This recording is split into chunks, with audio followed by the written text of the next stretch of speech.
video natin ngayon mga maestro ay pag-usapan pa rin natin itong tungkol sa SRI 2025 or itong ating Service Recognition Incentive.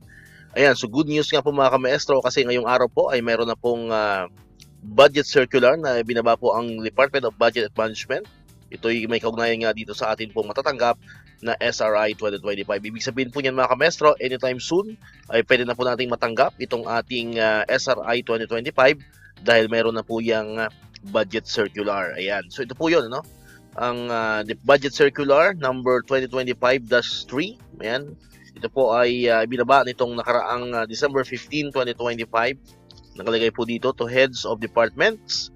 Syempre kasama na po diyan tayo, no, yung Department of Education, bureaus, offices and agencies of the national government including constitutional offices enjoying fiscal autonomy, state universities and colleges or SUCs, and government-owned or controlled corporations, GOCCs, and local water districts, LWDs, local government units, LGUs, and all other concerned.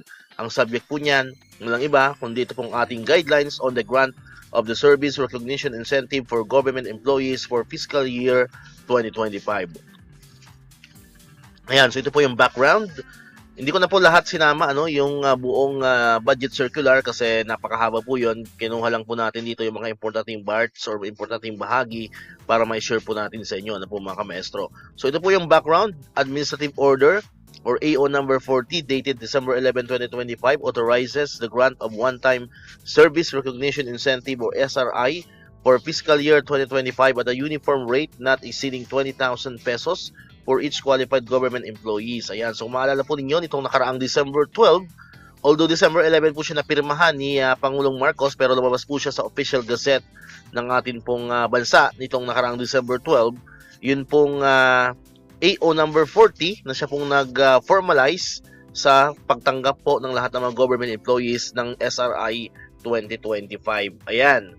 And then, kailan po ba yan matatanggap? So, ito po, nakalagay po dito sa Section 11.0, Payment of the SRI. Nakalagay po dito, the payment of the SRI to all qualified government employees shall not be earlier than December 15, 2025, but not later than December 31, 2025, in accordance with Section 70 of the GP of RA number 12116 agencies, including GOCCs, are required to process the payment of the SRI not later than December 31, 2025 to ensure that payment for obligated allotments are completed within the fiscal year 2025. On the other hand, said December 31, 2025 cut-off date liberally applies to LGUs in line with the conditions specified in item 8.0 of the circular relative to the local budgeting requirement of enacting an SB by the concerned sanggunian.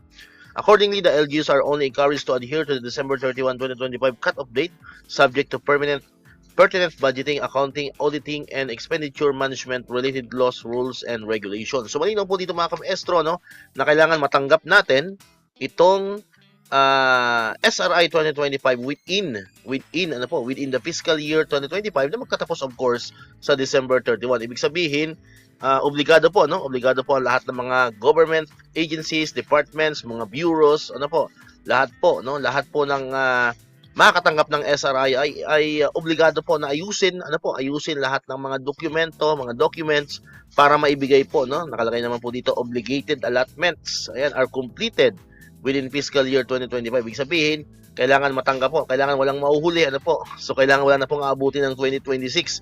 So malinaw po 'yan mga ka-maestro. So asahan po natin bago dumating ang December 31 ay lahat po makakatanggap nitong SRI 2025.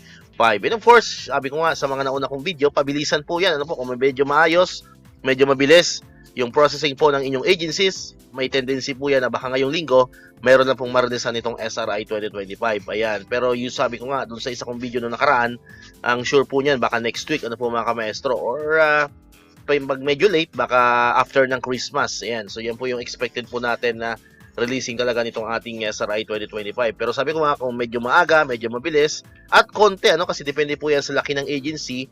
May mga agency po kasi, may mga department na medyo konti lang yung empleyado nila. Baka mas mabilis po nilang ma-accomplish lahat po ng documents.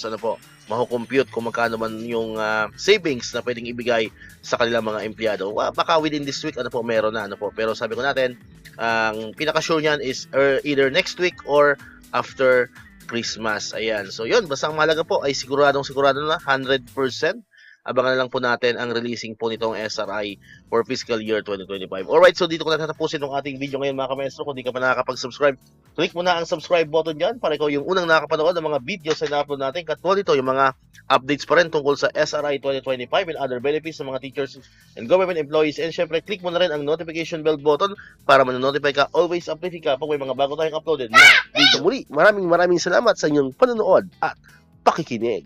Once again, El Maestro, see you on my next vlog. Bye-bye!